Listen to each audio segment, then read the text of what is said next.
Let me make sure I'm correct before I step. See what's going on. Let's see what's going on.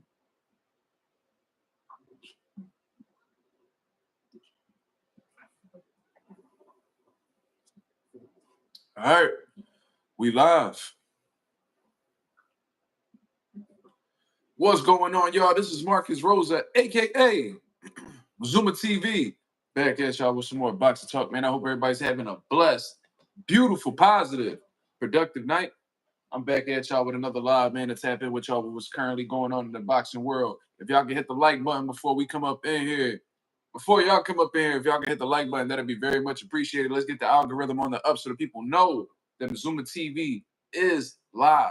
You see what I'm saying? We're going to talk about Jermall Charlo, Caleb Plant, Armando Resendiz, Thomas Lamana's weigh-in, my reaction to the whole situation, along with my final predictions. You see what I'm saying?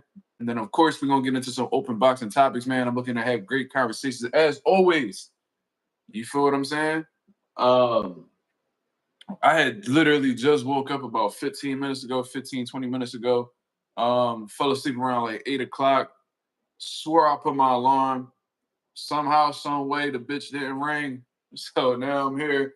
Coming a little bit late, man. It's been raining nonstop pretty much since I've gotten home. It's absolutely terrible outside, man. And it's looking like it's going to be like that all fucking weekend as well. So, it gets me real sleepy when it be raining like this. You feel what I mean? But it is what it is. Shout out to everybody that's in the comments so far, man. I didn't even make an announcement. So for anybody that came in here just to check with your boy, I appreciate it very much, man. Shout out to Coffee Plant in the building with the first comment of the day. What's going on, brother? Justin Jackson, Mazuma motherfucking TV. Absolutely.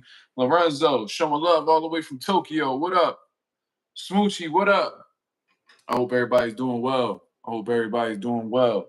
Y'all go ahead and hit the likes, y'all. We're gonna talk some boxing, man. We're gonna talk some boxing, and of course, whatever else is relevant in the sport of boxing, we're gonna talk about that as well, man. But the biggest fights that are gonna be going on this weekend is obviously Jermall Charlo versus Thomas Lamana, along with Caleb Plant versus Armando Resendiz, man. Two fights that we really didn't ask for in reality, but I think a lot of us are being tolerant of these fights because we know that if Jermall Charlo and Caleb Plant come out successful, they will be facing each other at the end of the year. And, that's a pretty exciting fight. You feel what I mean? I understand that Jermall Charlo is inactive. I think that's basically the reason why, these guys are fighting separate opponents. But Jermall Charlo is known for being a world-class fighter. He done been around the boxing game for a very long time. Was a world champion at 154, and he won his title with one of my favorite performances that Jermall Charlo has had against Cornelius Budridge. Absolutely love that performance. He had a few title defenses before he moved up. He was a big junior middleweight, so we knew he wasn't going to be there too much longer. And then, he ended up doing his thing at middleweight. You feel what I'm saying? Where he was able to pick up the title when Triple G, wasn't willing to fight him. He put on some successful title defenses there as well, but he ran into a stint of inactivity and just a series of unfortunate events. In his personal life. In all honesty, I don't think he's been making the wisest choices. And there's a lot of people that's claiming that he's not in the right headspace. I'm gonna tell y'all. I'm gonna tell y'all something though before we get into these predictions. HBCU Spotlight, man. I appreciate you for coming through and showing love. Thank you. Thank you. I'm gonna tell you guys this, and I heard this from somebody that's actually, close to Thomas Lamana's camp. They're good friends with them or whatever the case is. They said that Jermall Charlo has shown up around 2 hours late to the weigh-in today. Jermall Charlo's whole team was there. And I also didn't know that he wasn't training with Ronnie Shields anymore. I didn't figure that out until the final press conference that he actually had went back with his old coach from the amateurs and just completely left Ronnie Shields in the dust. I'm like, damn, right? Like I don't be understanding these boxers, bro, with they disloyalty towards trainers. And maybe it's because I'm a trainer and I kind of dislike motherfuckers who, backstab coaches that have been with them since day one. Like Ronnie Shields done been with Jermall Charlo through it all. You feel what I mean? Was there with him his entire professional career, from what I understand. Um, help this man win world titles and get some big, get some, great moments in his career. Was with him even during the low times that he was going through with, his family issues and stuff like that. And you about to be on the verge of getting one of the biggest fights of your career. You kick Ronnie Shields to the side. Like, that's absolutely crazy to me. You feel what I mean? But I always hear, and I talk to people that have done business in boxing for many years, and they all say the same thing. They say, "Yo, fighters are not loyal; they're all the same." And I'm starting to notice that to be more and more of a thing, especially at the top level. You know what I'm saying? But I was hearing that Jermall Charlo was around 2 hours late for the weigh-ins. Nobody could figure out where he was. They nobody knew where he was. That he had made weight or whatever the case is, and he pretty much just like pretty much brushed everybody off, didn't want to talk, you know what I'm saying, and just got the fuck up out of there. So Jermall Charlo, I think it's safe to say that, if he's not the same like as a fighter, um trying to see how I could say this. He's definitely not in the same headspace that he was before. I'm gonna just say that. That doesn't necessarily mean that he's no longer the same fighter, which may also possibly be true. We won't really know until tomorrow night. But something's definitely off up there, in my personal opinion. You feel what I'm saying? He said, "Who's that at the window?" That's funny. You ain't scaring none of. If a motherfucker, if I could see a motherfucker through, if there's actually somebody here at this window, I'm high up, bro. So if somebody there, either the motherfucker could float or something. You know what I mean? I ain't trust me. How the way my crib's set up, I don't think you can afford to run up in here. And I'll let y'all make y'all guesses as to why that is. You feel me? The nigga that must be a bad motherfucker. Whoever at this window, he must be a bad motherfucker, boy. You come up in this crib, you must be ready for every scenario that may possibly happen to you. If you get up in here, you earned it.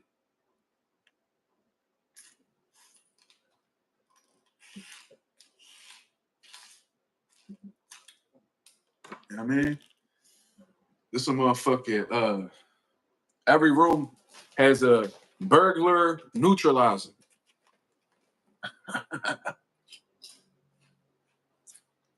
Let me just say that. I play in a crib where I prioritize the safety of my child. Go ahead and play if you want to.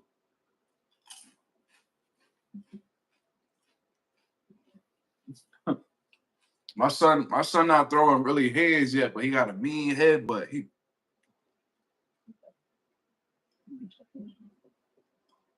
you know what I mean? That's his go-to. Whenever he get mad, headbutt right to the temple. Boom.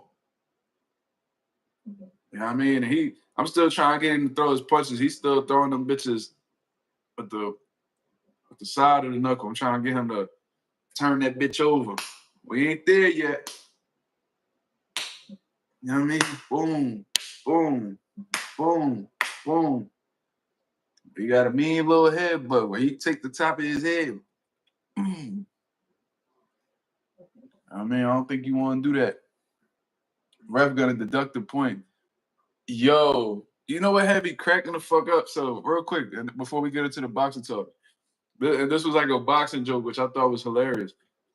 I had posted a video of my son getting on the scale at the gym, and he's a small kid. You know what I'm saying? He's actually small for a 1-year-old. He weighed 26.7 pounds. No, wait, 27.6. He weighed 27.6 pounds. And somebody had replied to my story and said, he's about 1.6 pounds over. So technically he has to forfeit 20% of his purse. I thought that shit was fucking hilarious, bro. Pretty much saying my son should have been 26 pounds. He's 1.6 over. He need to forfeit a fifth of his purse. I ain't gonna lie, that shit had me on my ass, bro. Hilarious. Funny little boxing joke. Well, I hope my son don't box. I'm just gonna say that. But anyways, All right, let's actually get into the weigh-ins, man.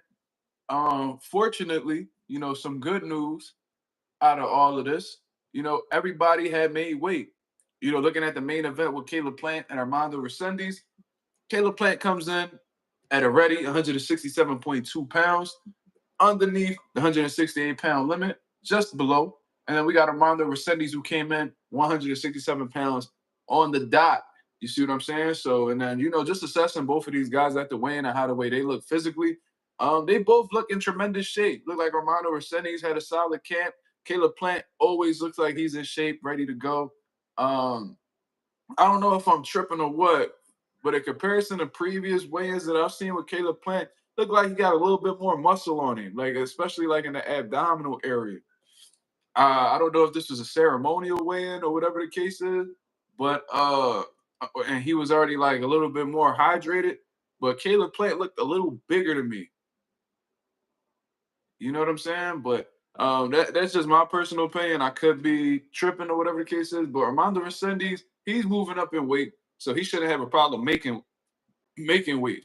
You feel what I'm saying? So that was something that I assessed. So good job on both of their parts for being professionals and making the weight.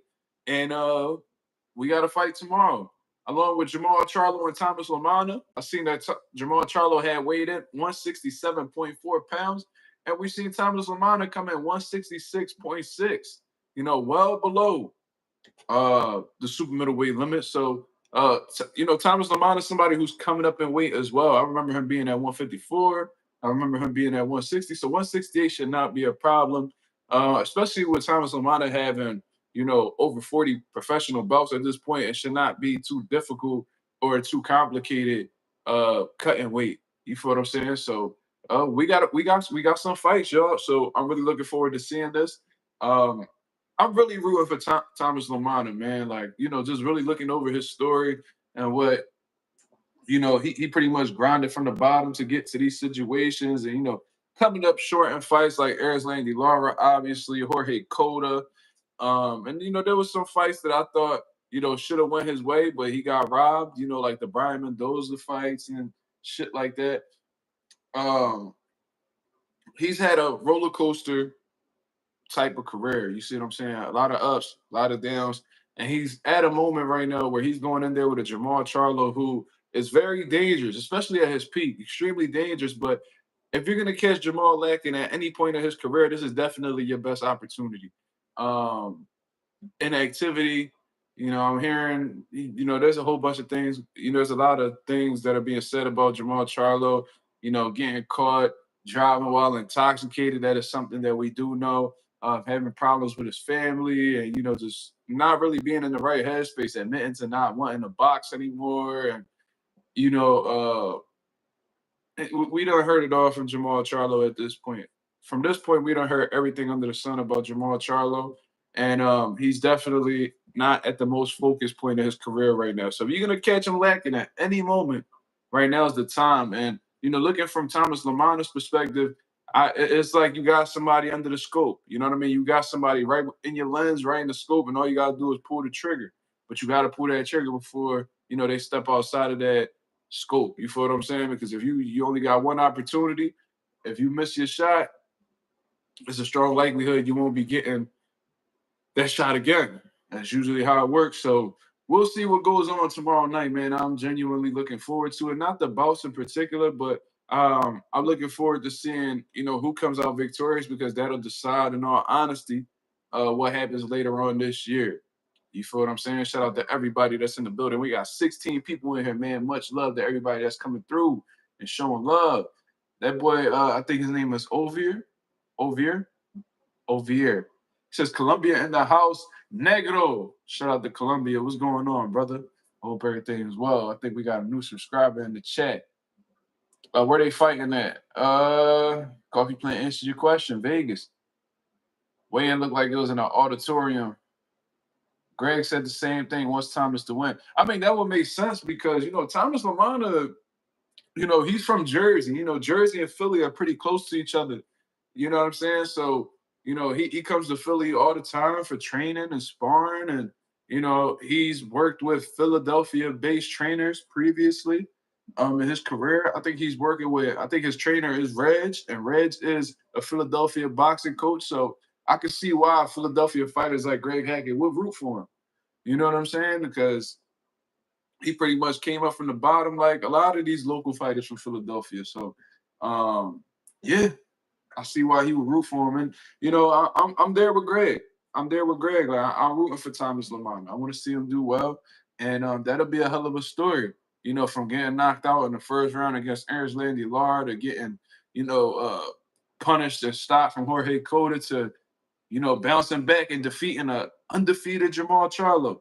Not the most dangerous version of Jermall Charlo, in my opinion, but that's still Jermall Charlo, a two-weight class world champion who was on the verge of getting a big fight, and Thomas Amana put a hold to all of that. So you gotta appreciate that type of story. That's the ultimate comeback story. You feel what I'm saying? So that's just what it is. Justin Jackson said Charlo gonna do him like Lara. Damn, for real? Hey man, Charlo's dangerous, so he's capable. Thomas Lamana got to be focused. You know what I mean? He can't pay attention to the outside noise and the distractions. He can't get himself conflicted, caught up and conflicted psychologically. He can't be in his head like, oh my God, I'm in the ring with Jermall Charlo. Can't get this dude any type of respect. He got to fight his fight. Thomas Lamana got solid skills, man. He has to, you know, put himself in a mind frame that he's on a mission and no outside distractions can hinder that. If he's locked in mentally, he should be all right. Coffee Plant said, I can see it going the distance. If Thomas Lamont is defensively responsible and not getting too reckless in there or running into no big shots, it's possible. But Jermall Charlo has very heavy hands.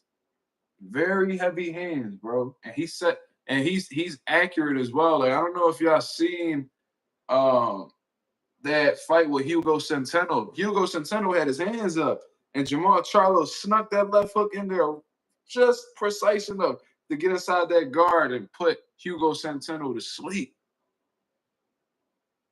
You feel me? So we'll see. Timeless, active, scary, the whole build-up. Well, I didn't notice that. You know what I'm saying? I definitely didn't notice that, but I mean, if that's your perspective, then that's your opinion, brother. But I ain't hear Thomas Amana say anything that made me concerned or anything like that. You're watching Golden Boy Boxing now? It's on. No, I'm not, brother. I don't really see anything on there that is worth watching, in my opinion. My apologies. I'd rather talk about the big fights that's going on tomorrow because that's what's gonna possibly set up a big fight later on this year. So I prefer to really stick with that. That's probably why a lot of people ain't on here right now, but it is what it is. Coffee Plant can see it going the distance. Okay. Ramon says, I hope he needs to get a fast start against Charlo. Well, that's pretty. I understand why you're saying that because he's been inactive and he might not be in the best shape and stuff like that. And I honestly feel like he probably showed up a couple of hours late to the weigh-in because he probably was sitting on the tub or something or really trying to get them last few pounds off.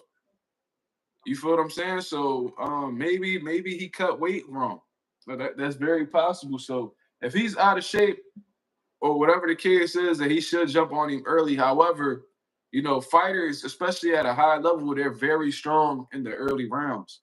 So if you start early, you're leaving yourself vulnerable to be getting hit with some hard flush punches. You feel what I'm saying? And I don't know if Thomas Lamana really can afford to get hit early by Jermall Charlo when he's at his freshest, when he's at his strongest. I wouldn't necessarily do that. If I'm Thomas Lamana, I'm fighting a smart, disciplined fight, keeping a jab in his face. Whenever Jermall Charlo is looking to close the gap, you use your lateral movement, have him run around a little, have him move around the ring a little bit, make sure he's not settling his feet. I would just keep the jab in his face, attempt to frustrate Jermall Charlo, and just be responsible, be sharp. If Jermall Charlo's gonna shell up, get them combinations, step around him, keep making him reset his feet, all that good stuff. If you can find that stab to the body, find it. It all depends on how the way Jermall Charlo comes out for real. But I think that if Thomas Lamana makes it, if he stays disciplined and he boxes a smart fight, I think the later the rounds are that Jermall Charlo gets into, considering his inactivity, the less dangerous he'll be, in my opinion.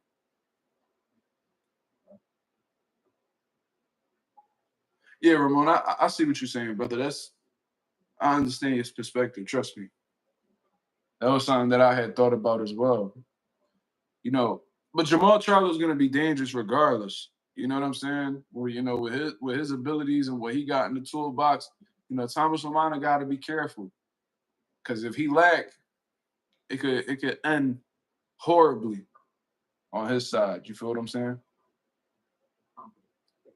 Do I think this new weight class benefits Charlo? Well, Charlo's a big dude. Pause. Like he's not, somebody who necessarily walks around as fight weight or anything like that.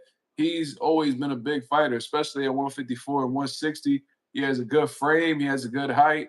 You know what I'm saying? Good reach, all that good stuff. And he's always been naturally strong in any weight class he's been in, and he's been able to carry his punching power as well. He wasn't able to stop Jose Benavidez in his last fight. I still think he was definitely shaking the rust off.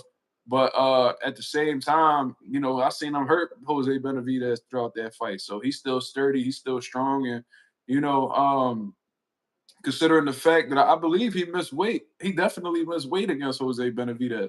Maybe he was inactive enough where he ate himself out of the middleweight division. So yeah, I think uh, this 168 division will be good for Jermall Charlo. He made the weight this time, and yeah, he probably is somebody who's gonna acclimate the super middleweight pretty nice. You know what I mean? So I think he'll be just fine at 168. He is a little older now in terms of, you know, being like a boxer. So, at this point, it's all about just training smart and not taking unnecessary weight cuts that could be detrimental to your performances. You know what I'm saying? That's just my personal opinion, though. We won't really know if 168 will be a good division for Charlo until he fights at the super middleweight division. You know, all questions are answered through their performance. Just my personal opinion. Ralph said Charlo had been needed to move up. Charlo missed weight against Montiel initially, then he reweighed and made it. Oh yeah, yeah. I completely forget. That feels like that was so long ago that's really hard to remember. But I wouldn't doubt you, brother, if that's the case. Yeah, yeah, absolutely. And what I noticed with Montiel too, like he was strong against Montiel. He was able to hurt Montiel, but he also I guess he thought he was gonna go in there to finish Montiel. Montiel was able to weather the storm, which I thought Charlo might have thought that Montiel wouldn't have been able to do, but he did. And Jermall Charlo looked fatigued in them later rounds. Looked like he shot his low pause and was pretty much surviving in them later rounds. Montiel would have been a little bit more experienced, a little sharper. Jermall Charlo might have been in trouble, but he was able to get past that one. And I'm sure, Thomas Lamana looked at that and was like, that's interesting.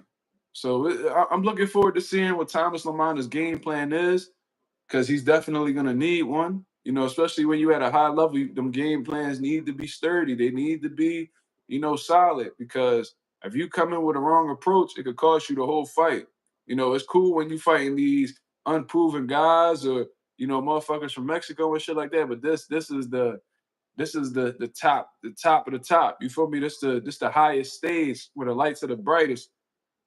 You got to come correct.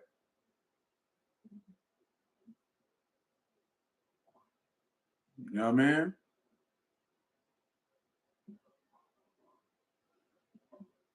Coffee Player says Charlo said Plant snuck him when he smacked him. Um, I disagree with that. You know what I mean? And the main reason why I disagree with that, in all honesty, is because from what I understand, Charlo initiated it. It wasn't like, Caleb Plant just walked up to him while he was chilling with his family. And when he wasn't looking, he slapped the dog shit out of him. No, if y'all guys know the story, then y'all would know that Charlo was antagonizing Caleb Plant. Caleb Plant, I've never known him to just be going around fucking with people. From what I understand, they always be coming to try to mess with him. I think that, initially people thought Caleb Plant was just like this punk ass white boy or something, and they could just do whatever they want to him. And when Jermall Charlo get drunk, he gets real courageous. I've seen this man look intoxicated. I remember he went up to Dimitri Bivol and was like, "You want to fight me? You want to fight me? I want to fight you. You want to fight me?" Like, bro, he's 2 weight classes at the time. He was 2 weight classes above you. Why are you fucking with Dimitri Bivol, bro? Um, fucking he would talk shit. He always talks shit on live whenever he drunk. Talking shit to Demetrius Andrade on the live when Demetrius Andrade, in my opinion, bitched him up face to face in person. Jermall Charlo is one of them dudes that he gets real aggressive. He gets uh real tough whenever he's off of the liquor. You feel what I'm saying? And how the way Caleb Plant recollected that situation, he said that he was with his wife and he was calling like his wife Jordy and shit. He was like, "Yo, why did you call him? What's wrong with you? Like, why are you?" I mean, you giving his wife a nickname that could come across as disrespectful. Like, you don't know my girl to be giving her nicknames and shit. Like, what type of time you on? So something that happened where Jermall Charlo pulled his beard hard as shit in front of his wife. And I don't know how y'all be moving, but the last thing y'all want to do is get embarrassed in front of your wife or get bitched up by another man in front of your wife. That could be really embarrassing. So you putting Caleb Plant in a situation where he got to make an example out of you because you playing with him in front of his family. So I think Caleb Plant even gave him like a warning, like, "Yo, don't fucking do that. Like, stop."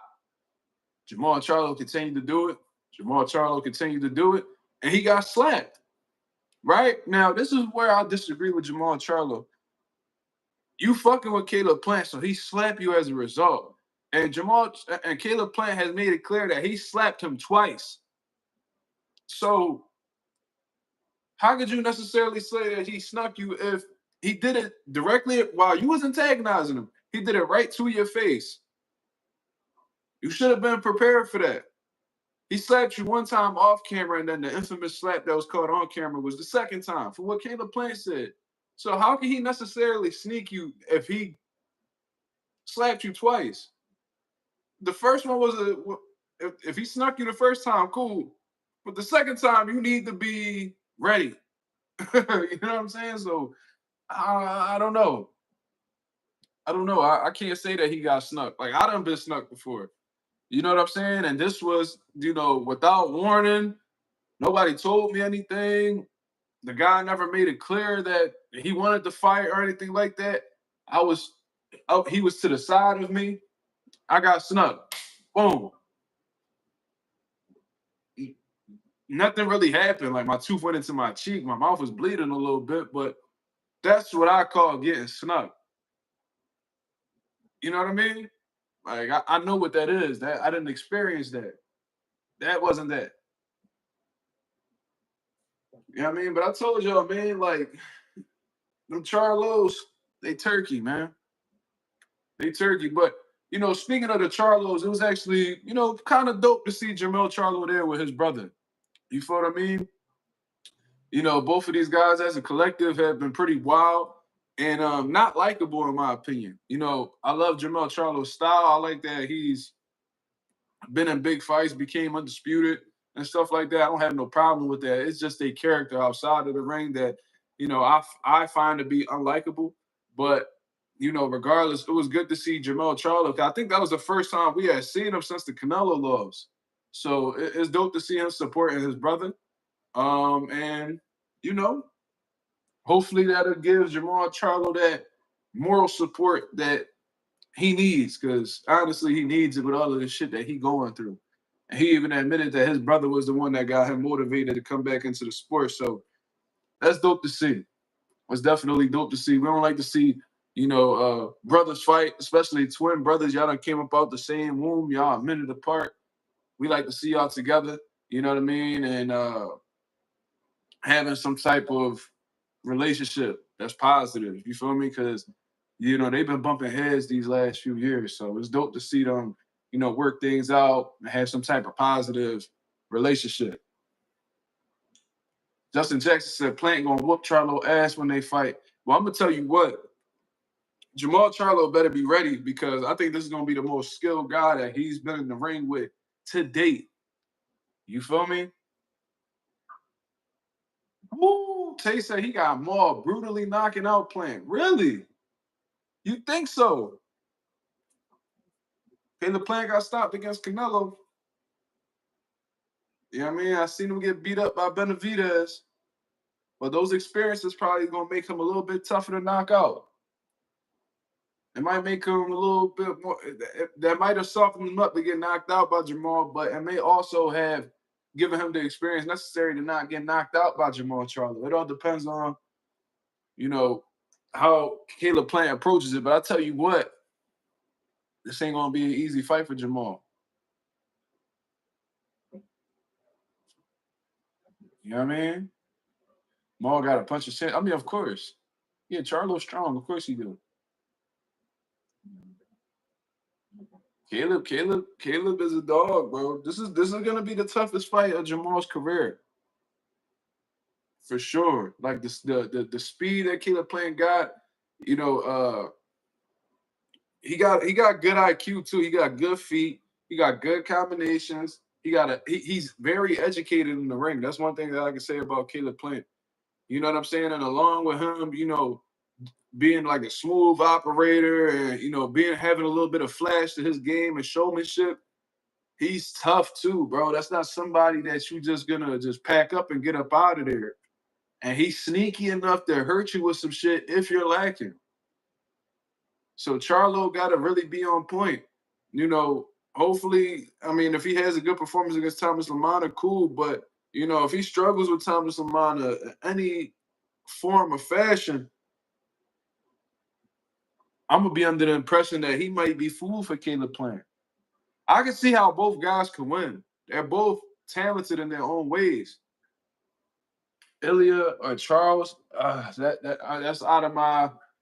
I can't really speak on that. I don't know too much about Taporia or Oliveira. You feel what I'm saying? I can't really speak to that. I'm familiar with them guys. I've watched a few of their fights. Like I watched Taporia versus, Max Holloway. I've seen Charles Oliveira fight before. Um, and I remember when Oliveira was on a run and stuff like that. It seemed like his momentum's a little low right now. I've seen people insinuate that he's fell off somehow. Taporia, his momentum's at an all-time high. He's moving up in weight. I believe he was looking forward to that Islam fight, but Islam, I think, moved up in weight as well. So I don't know. Like I know Taporia punches hard as fuck. Um, Good. He got some good boxing, got some good body shots, but I think Oliveira got it. From what I understand, from what I've seen, he got some pretty good ground game, pause, submissions and shit like that. It's a good style. It's a good style matchup between the two, but I can't really speak to that. I can't really speak to that.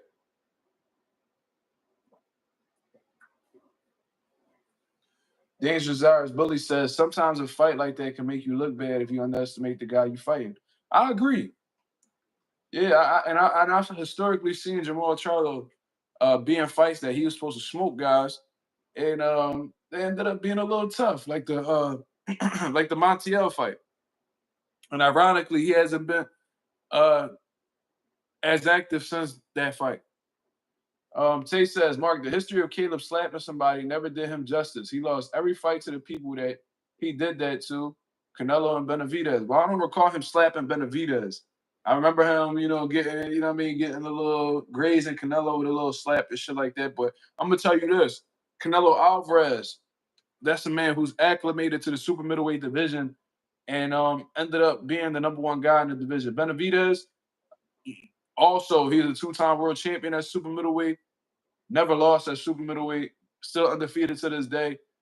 Canelo and Benavidez were the best guys in the division. So, Caleb Plant came up short to them guys, but at the same time, it's not necessarily a bad thing to come up short against them guys. Canelo's probably the most experienced guy in the sport of boxing right now. Done seen it all, done been through it all. Benavidez, young, hungry lion, champion. that's looking for all the smoke and has been on a mission since defeating Caleb Plant. I don't think it's necessarily a bad thing. Well, he slapped Jose Benavidez Jr. Yeah, that's not David though. You know what I'm saying? You slapped his older brother. You ain't slapped him. But I see what you're saying, brother. But you know, to be honest with you, and just keeping it 1,000, Jermall is not Canelo at this point in his career, and he's not on the level of a Benavidez at this point in his career. So this is really, in my opinion, a step down in competition. When we're considering the fact that Jermall Charlo is moving up in weight, he's being extremely inactive and obviously not as focused as he was prior to your career. I mean, when you're not as focused as you were previously in your career, I can't compare you to a Canelo because Canelo was on a great run at that time. He defeated Caleb Plant. Uh, you're not on the level of a David Benavidez at this point in your career. This is a step down in competition, if we're being honest, in comparison to those two guys. So, can Caleb Plant come up short against Jermall Charlo? Yes. But can he defeat this version of Jermall Charlo? Yes. Yes. Caleb Plant has a lot of advantages going into that fight with Jermall Charlo. If we're being honest, when we really assess, the style matchup between both guys and what they currently got going on, Caleb Plant is the more disciplined fighter, like outside of boxing lifestyle. You got to give that to Caleb Plant. He's the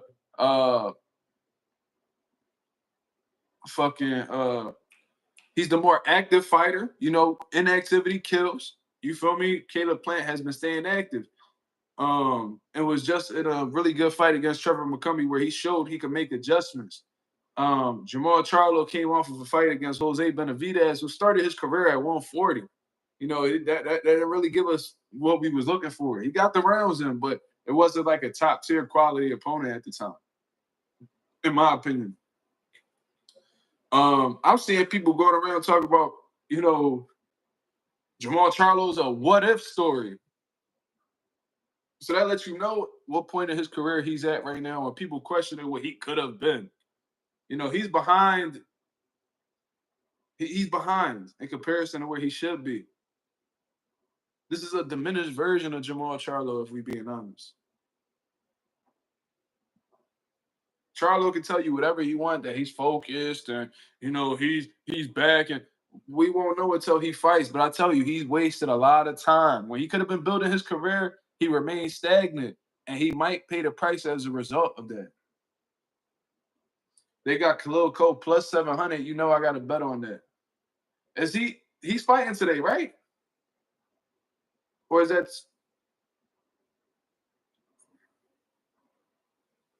I gotta watch that.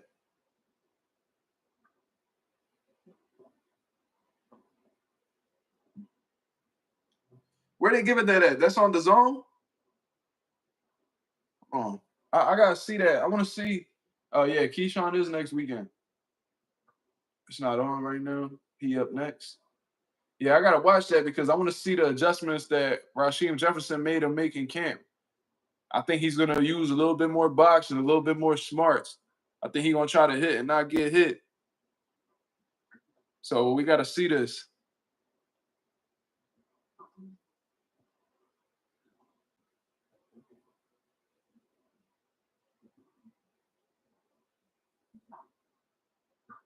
I'm gonna ask y'all this without saying this. With my MacBook, is it safe to watch the fight from certain websites? I don't think that's a safe thing to do. What y'all think?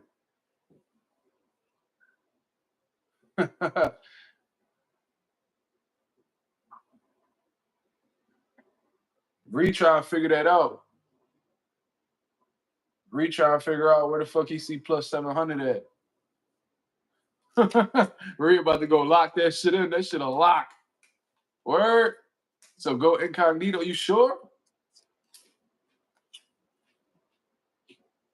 I ain't trying to fuck my MacBook up. Oh, Reed, he called. Yo, hey Tay, Reed calling you out. He said you putting out fake odds, nigga. Nigga, you said plus 700. Now you're saying minus 700?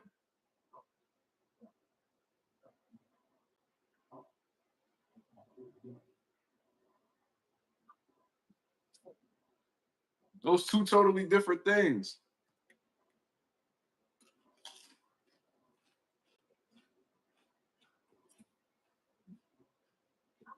Mars, hey, you out here spreading false information, man. J Cash, what up? Damn.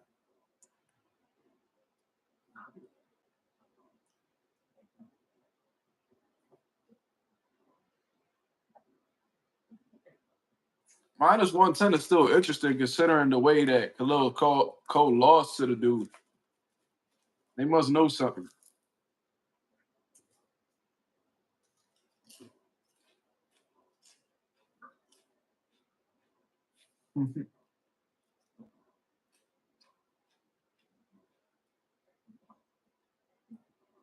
I do want to see the fight. I want to see what Khalil Cole does different.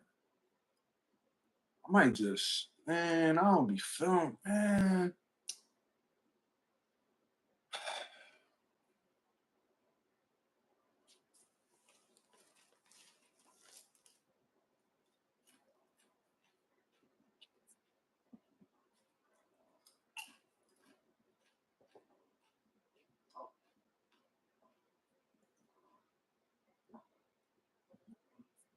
I'm streaming from my phone, so I can't watch it on my phone. Damn. Badge on alert.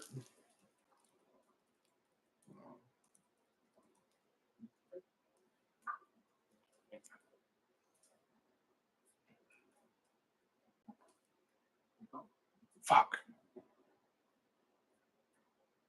I don't know.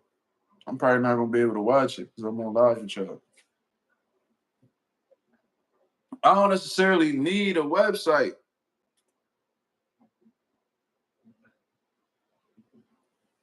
Cause I know where I could go, but will it fuck with my laptop? That's what I'm trying to figure out.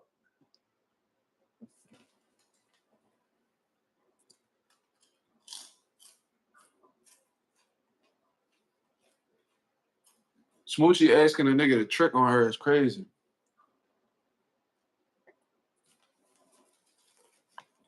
You can't ask somebody to buy you the zone if you ain't doing nothing for them. Come on, you know better than that, Smooch. Come on.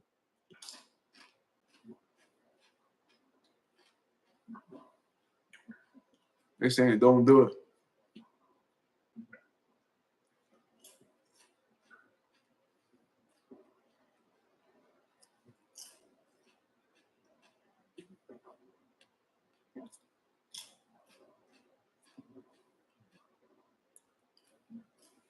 Damn, Santos 6-1 underdog.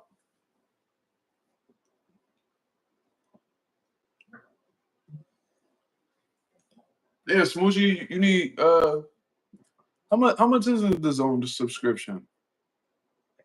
I just had to unsubscribe the other day.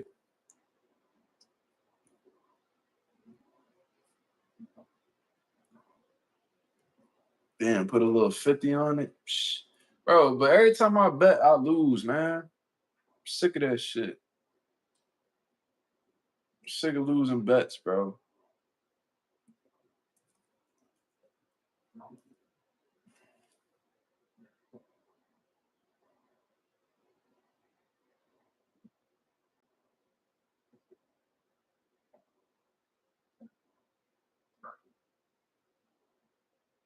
Yeah, bro. No, Devin Haney sold me the knockout. It wasn't Rolly. I think I had Rolly money line or some shit like that. Devin sold my knockout. Put 5,000 on Co. What the fuck? Why would I do that? I do not.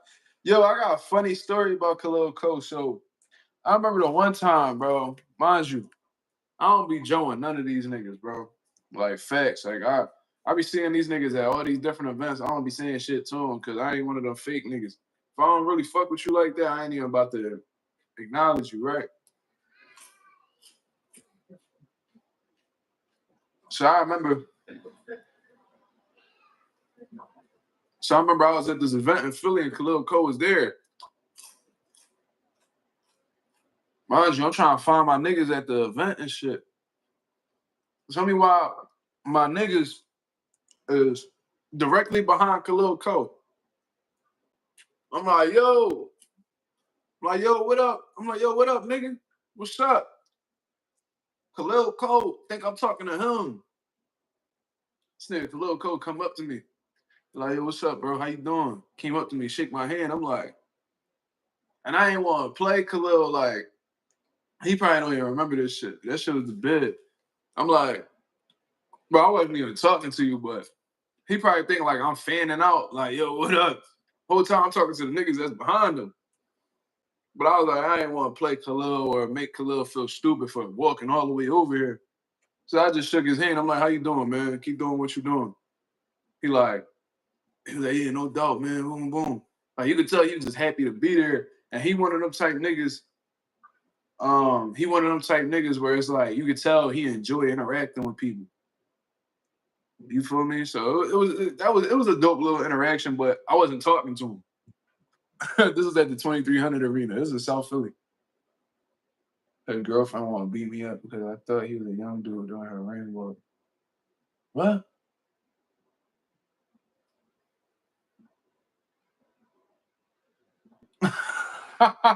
Wait.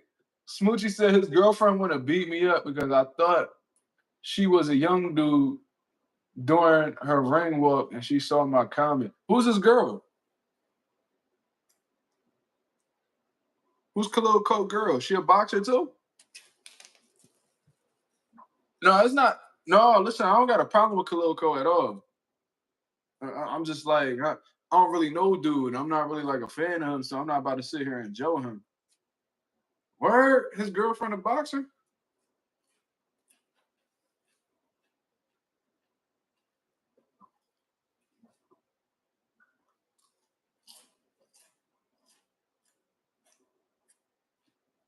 Oh, his girl O'Shea? You know O'Shea told me to shut the fuck up before too. What the fuck? What was we talking about? Yeah, I think her name like O'Shea Jones or some shit like that. Yo, listen, she told me to shut the fuck up on a live before. I ain't gonna lie, I thought she was a stud. No disrespect. I thought she was a stud. But I remember YSM Sports Media did like this face off. Hold on. They did like a face off between like two fighters, and he was interviewing them going back and forth. I don't even know if they ended up fighting each other or whatever, but YSM had that set up. So I'm in the chat. I'm seeing that. What you mean she from the city? What that mean? Why do people say that? Like I hear everybody call they city the city. What does that mean? Where is she from? I heard Tank say that he from the city. All right, he from Baltimore. I hear people from Philly say they from the city. That's Philly. All right, bro. Like what city? What does that mean? I don't even know where she from. But it was going back and forth, and I'm seeing all these niggas rooting for the Jersey dude. So I'm like, all right, I'm gonna root for the other nigga.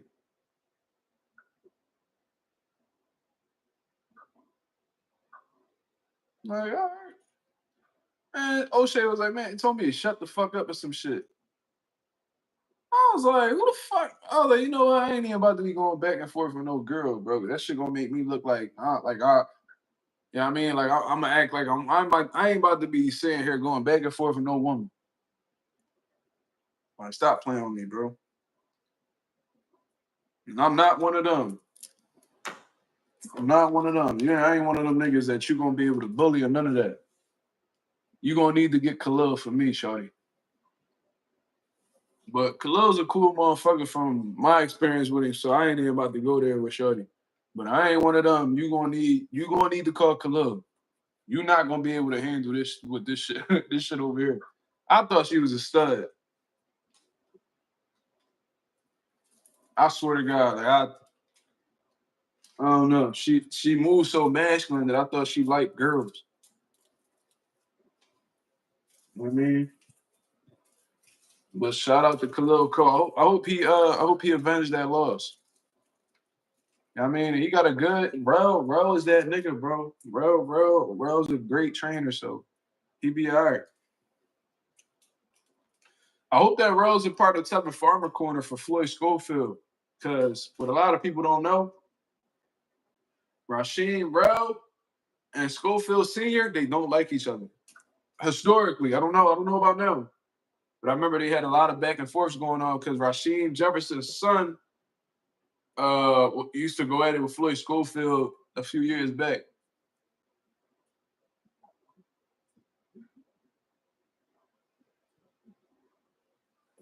JK said I treat studs like niggas. Well, she could fight. So it's like, I mean, that'd be a good little scrap, but trust me, that's not gonna go too well. I'm not the nigga that you going, because you know there's some female fighters, like especially when they carry masculine energy like that, they think because you know they elite at what they do on the female side, that they can just go ahead and fuck with niggas and shit. And they could beat most niggas' ass. Let's not get it wrong. They a lot of niggas can't fight. So yeah, you can whoop his ass, but me, no. That shit not happening. You gonna end up getting hurt. I ain't even about to be playing with you. So I think she trained with Bowlesy and them.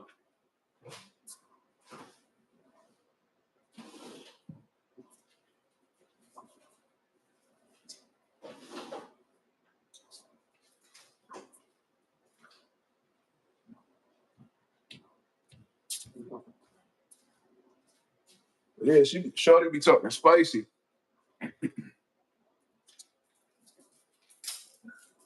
She be talking spicy.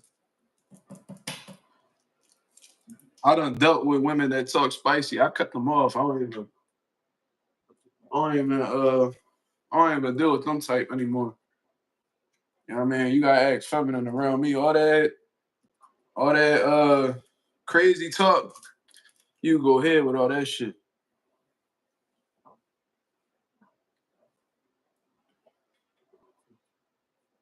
I'm just saying, I ain't with all of that. I've grown to really hate yapping ass bitches. Just need to go ahead.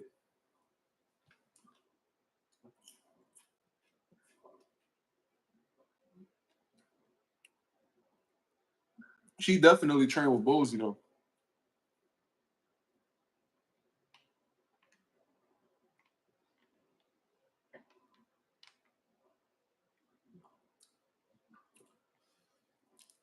I don't like big mouth bitches. When you think you can just talk to niggas however you want. Like some niggas find that shit attractive. Like girls who talk back. Oh man, she crazy, bro. But you know, she called me a bitch. But you know, bro, I done went through one experience with that. I'm not dealing with this shit again, bro.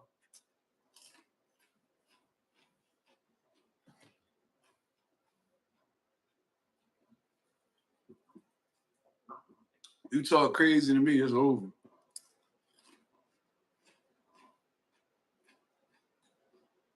They swear that toxic shit cute. Like, bitch, you got issues. But like, if you listen to like music and how the way these bitches be rapping, if he don't like me, I just go fuck his nigga. I fuck with niggas that like to pull and like ex nigga try to play me, so I really fuck this friend and I do this shit again. I'm like, bitch, you're a whore. Like, y'all think that shit cute.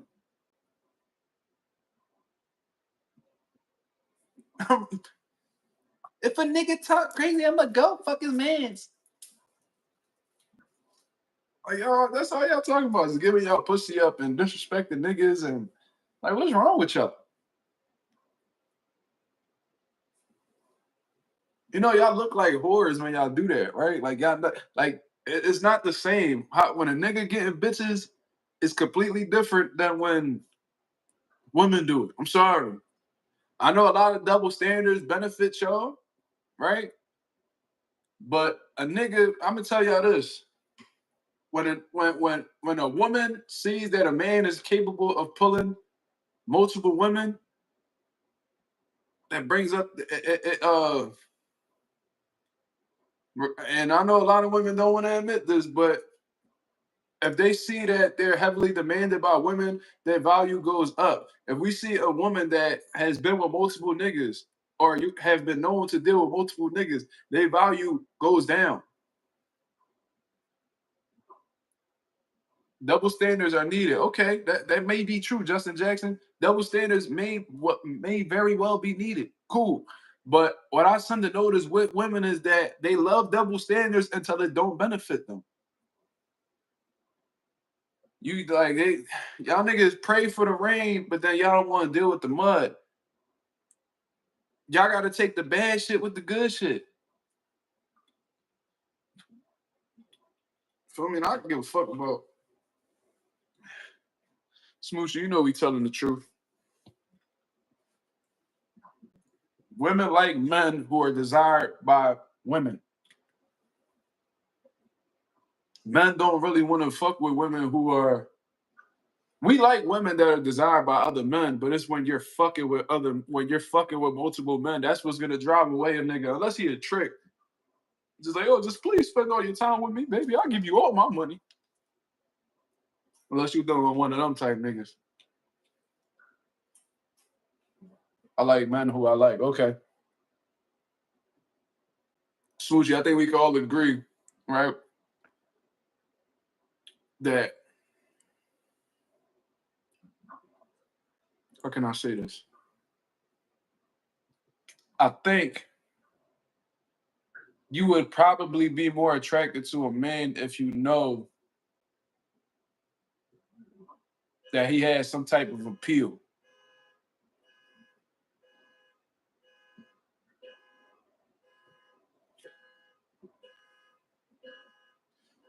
Would you gravitate more towards a nigga who ain't really got shit going on, or would you be more attracted to the man who's desired?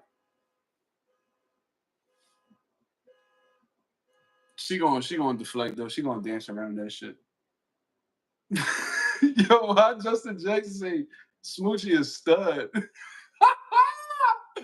Yo, Justin, you gotta chill, bro. She got a rant. Smoochie is stud.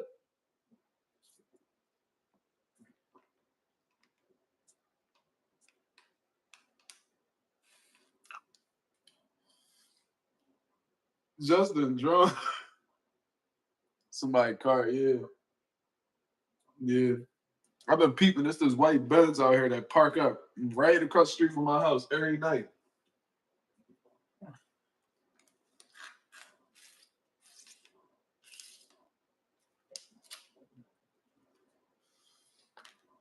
Big young MA. Ooh, this nigga got jokes. This nigga got jokes.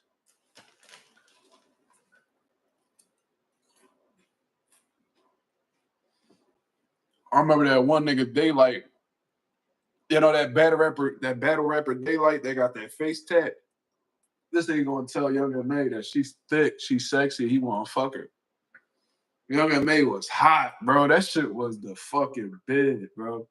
Like studs they be delusional. Like they want you to embrace them as if.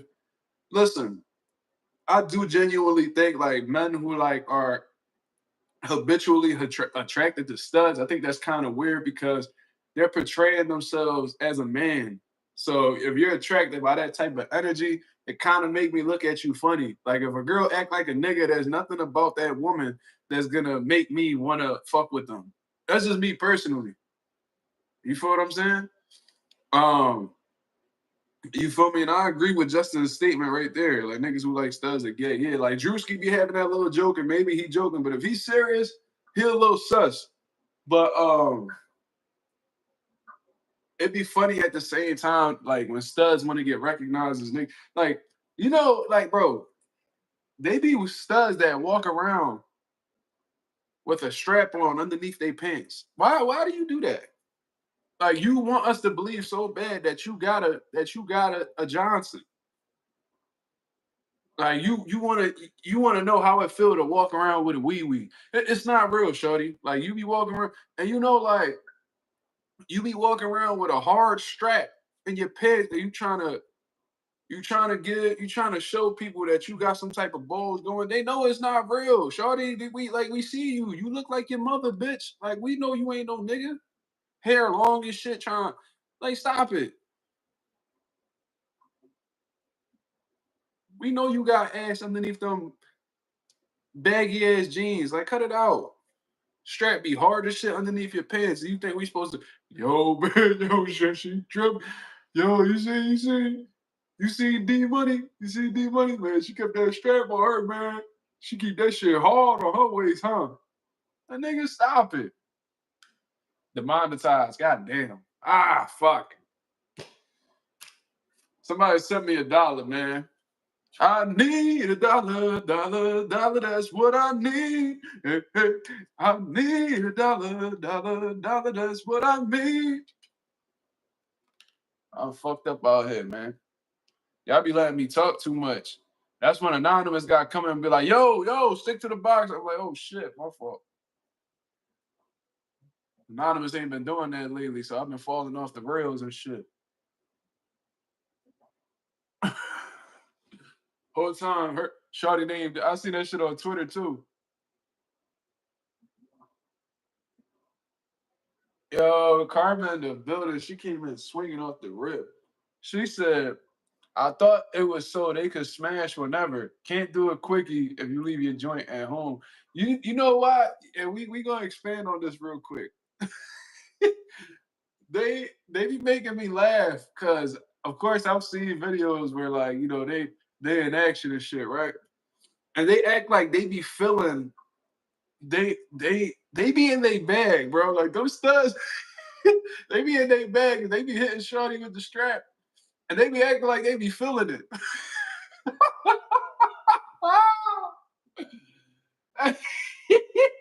They be in their bag, like, ooh. Bitch, she feeling it, not you. Like, what? Like, yo, I swear to God, them bitches is sick, bro. Like, what's wrong with y'all? Like, y'all remember, remember Young M.A. said, and she make me weak when she deep through. I was like, how? Like,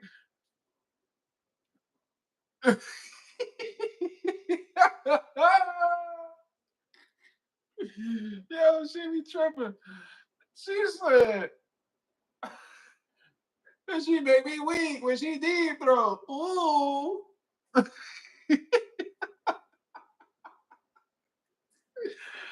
I'm like, yo, these bitches delusional, bro. Like, y'all, yo, Stud and Tiafimo got the same brain. Like, y'all just delusional, cuz. Like, there's no way that y'all sit here, you trying to convince me that you know what a dick suck feel like. Like, that's impossible. This nigga said AI head. AI head is fucking crazy. No, it's just delusion. We ain't even gotta go into AI. You know what I mean?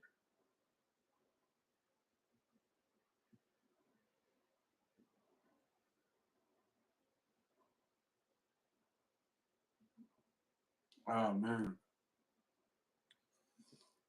Did y'all ever see a pregnant stud before? That's the funniest shit in the world.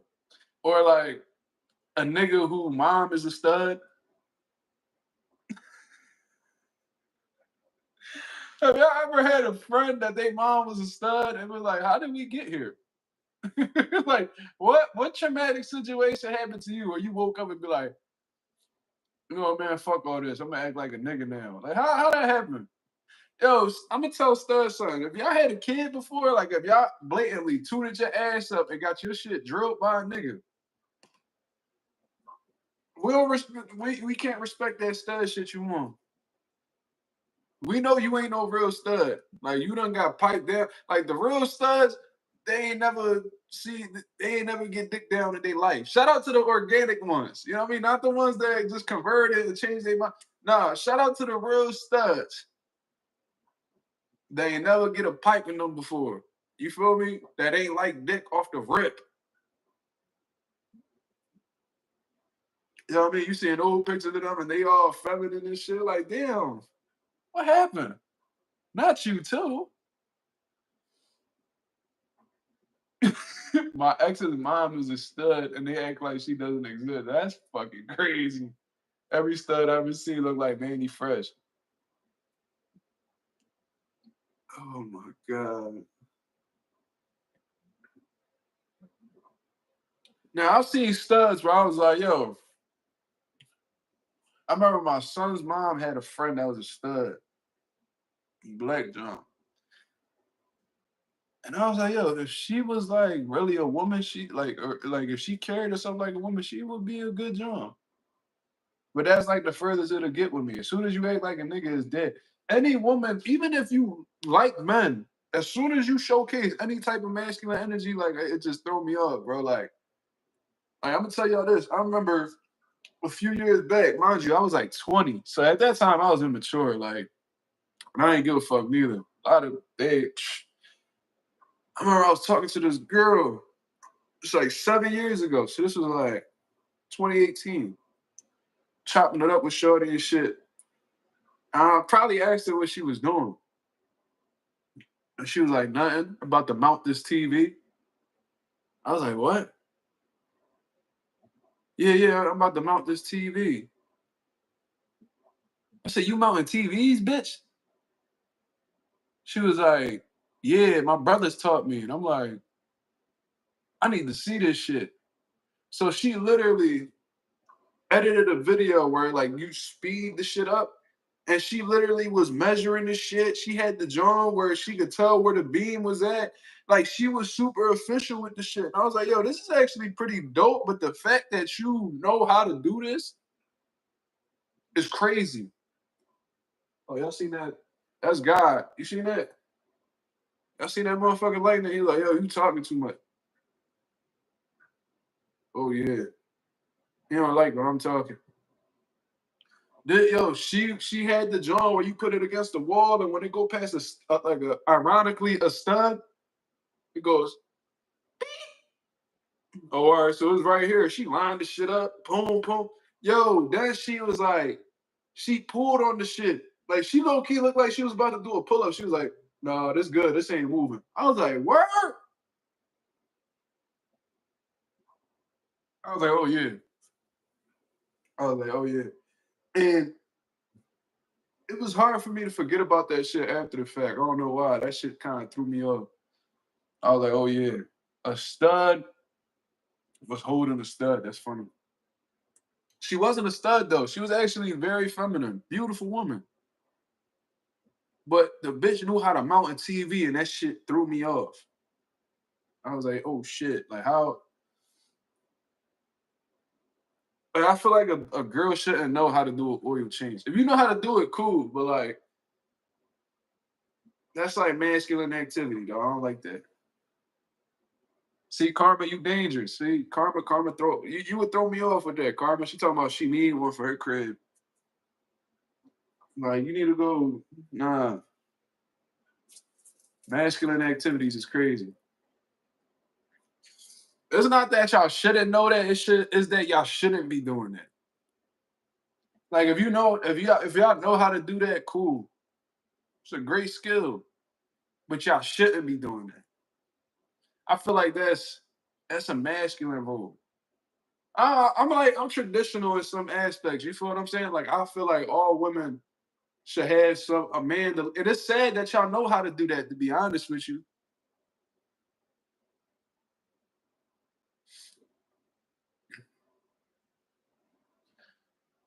Justin, you saying this ain't that masculine, right? So imagine she take the oil filter out. She get some oil all over her hands, all that shit. She come back into the crib looking like a straight mechanic. That shit ain't gonna throw you off. Hanging the clock. No, no, no. We was talking. I'm thinking you talking about like mountain TVs, like I was just talking about. Hanging a picture up ain't crazy to me. But like a girl who like an expert at oil changes, like that's sad to me. That just go to show like historically men have not been that dependable around her. Like my girl don't know how to do no oil change.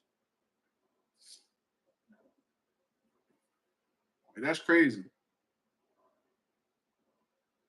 You got to think about it like this. What if she's stranded and she has to get home? Then you need to get, if that's your girl, you need to get the fuck up and go find her and take care of that shit. Or at least pay some niggas to take care of that shit for you.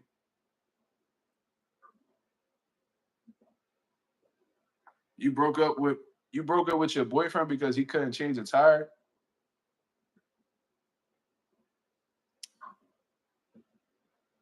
That's easy to do. Like that's crazy. See, I know how to do it, but I've always had niggas take care of it for me because I've always been somebody who like don't be really trying to do that shit. I'm the type like if you don't know how to do something, I know how to change a tire. That's easy work. I know how to do an oil change too. I learned that a few years back. But I always been the type of nigga like if you can't do it, then you need to put your money up to have somebody do it for you. So it's either you gotta be ready financially, or you gotta be able to put in the work physically. That's just me. Damn, dog, I want to watch this fucking fight.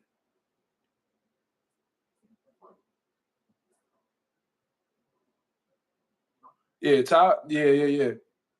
I feel like as men, you should know how to change a tire and do an oil change minimum. I know how to install coils and all that. No, I don't need a link. The thing is, I'm streaming live from my phone right now, right? But I'm having people telling me don't risk it, don't risk doing it. Cole got him leaking already. What they in the first round?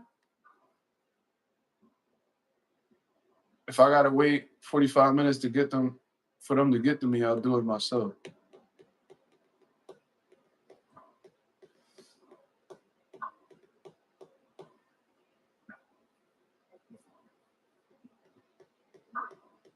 Yeah.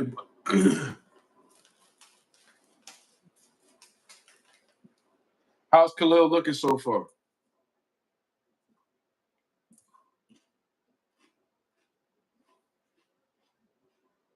How did he look in that first round?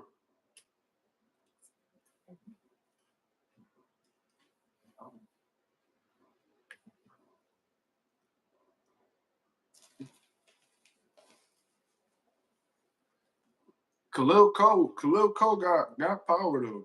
He always been able to crack. I was saying that yesterday.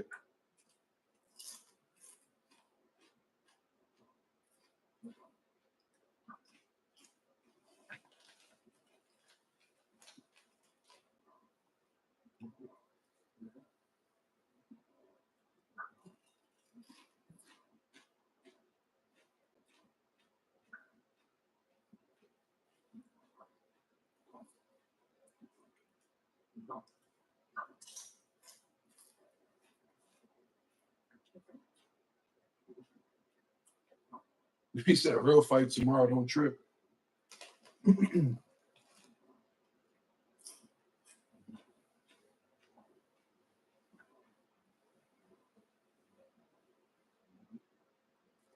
Shit, I might wrap this live up to go watch it for real, for real.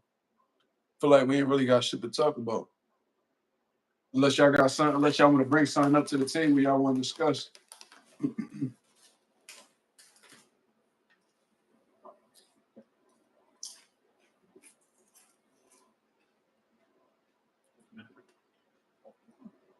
I might do some live commentary tomorrow because I ain't got shit going on. I work till so I work from 9 to 1. Then I gotta go to the gym for sparring at 1:30. That should be done. I should be wrapped up from there around 3 o'clock, and then I'll be free.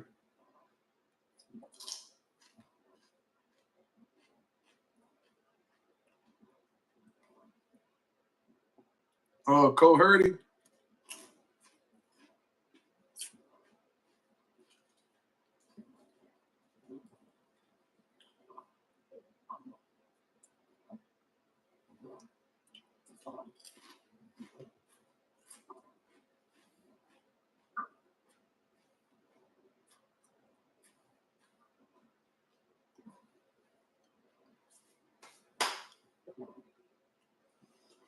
Damn, Khalil Cole fucking this nigga up.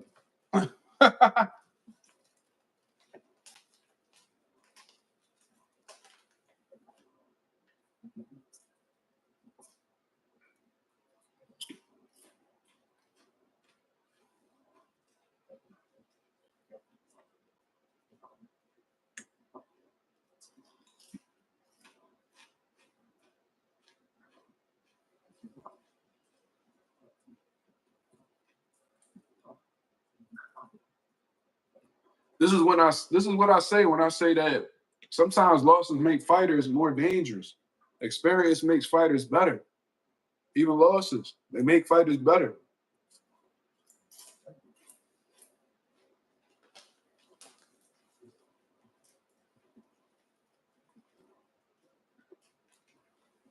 He leaking from his head? Like, what you mean? What you mean he leaking from his head? Like his face, or we like the top of his head?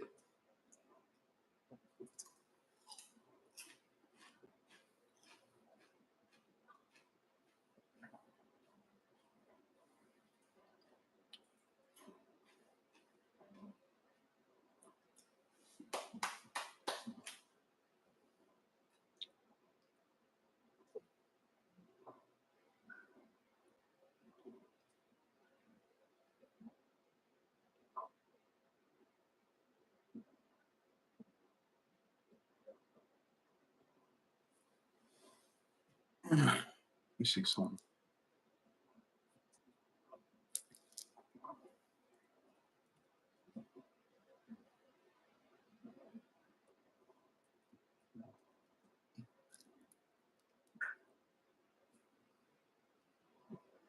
Damn, he looked like he broke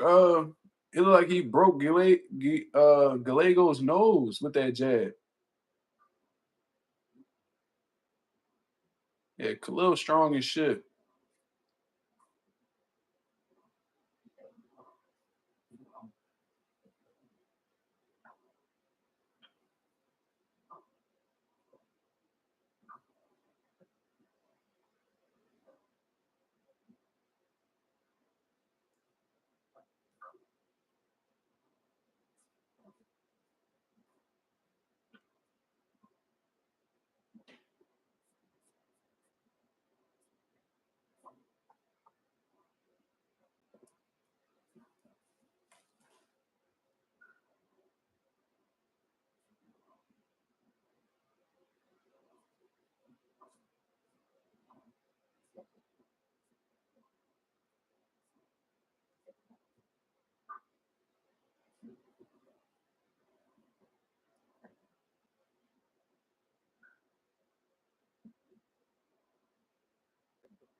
Damn.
See some-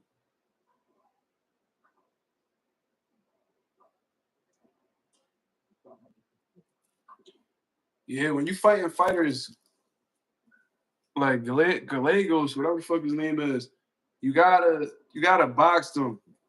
You gotta box them, man. Like they're the type dudes that's not gonna take no for an answer. You know what I mean? They're gonna be real stubborn. They're not somebody that's just gonna, just step out of the way once you give them a little bit of power. So you gotta make things tricky for them. You gotta give them some movement. You gotta keep a good jab in their face.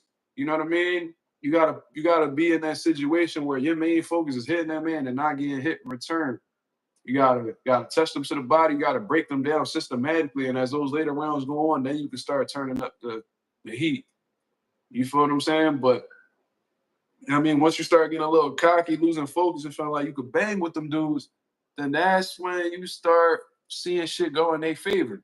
You feel what I'm saying? So when you fighting them, it's real imperative that you stick to the game plan. And based off of what y'all telling me, I'm sure Rel gave him a beautiful game plan. He just got to stick to it. You know what I'm saying? Because one thing I hate to see is somebody following a game plan that's working, and then all of a sudden, you know what I mean, they throw their game plan out the window. I don't like that shit.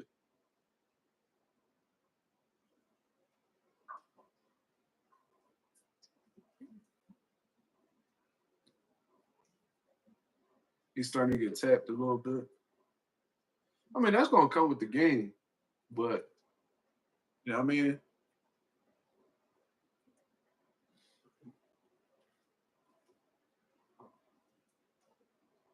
That's trash. That was super trash.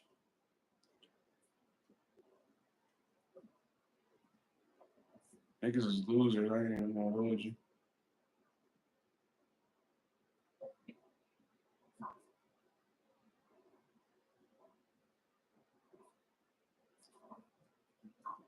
Shit was super corny. Sometimes they say some funny shit. That was trash.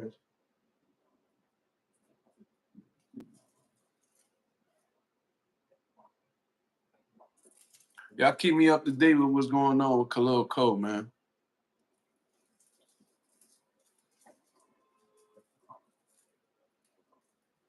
Yeah, it's ugly outside, cuz. Said the ref don't look like a ref. What a ref supposed to look like, Smoochie? When Boo's gonna make his announcement. I mean, I think he waiting on. I honestly believe that he's waiting on Jen Sasaki and Brian Norman. I think he's gonna try to shoot an offer their way after.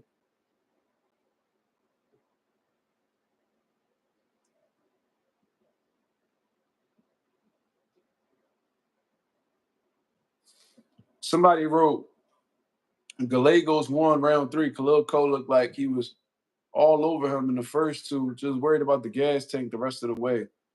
We saw him tire out last time.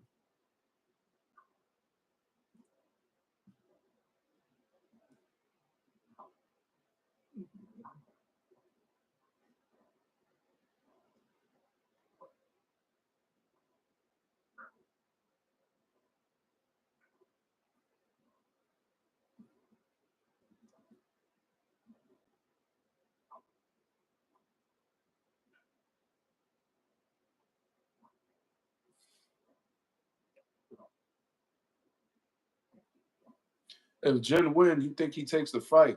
I mean, Jen Sasaki has historically called out Jaron in it, so you know if you're willing to fight him without a belt, then you should be able to fight him when you have one as well. You know what I mean? At least in my opinion. So uh we'll see. We'll see. I think Jin Sasaki is a true competitor like that, where he will fight a Jaron Ennis. I think he's hungry like that. I don't think he's one of them dudes that'll grab a belt and then hold it hostage. You know what I mean? Them Japanese fighters, they dogs. They like to get to it. So I believe he will do it. Yeah, if you look at old Jin Sasaki interviews, he's called out Jaron Ennis. I think it was on True School Sports because he be going out to Japan and shit. And he be interviewing them guys, and they Jin Sasaki wants smoke.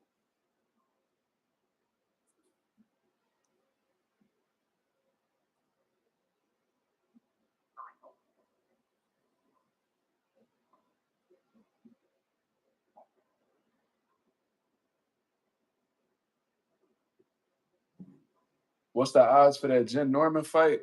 I have no idea, brother. I don't even look at the odds, man.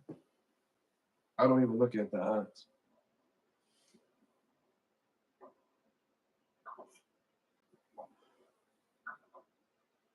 4 grand finna stop back? Shit.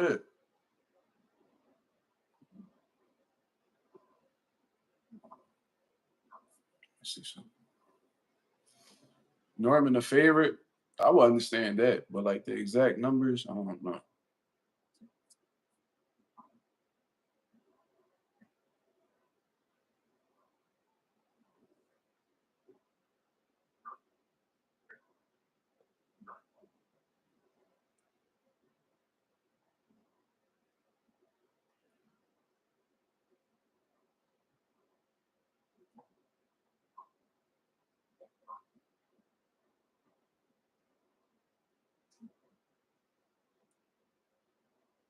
Mhm.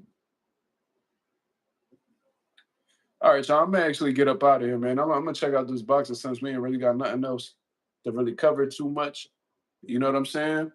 I hope everybody has a blessed, beautiful night. Thank you very much for tuning in. As always, if y'all can hit the like button on the way out, that'd be very much appreciated.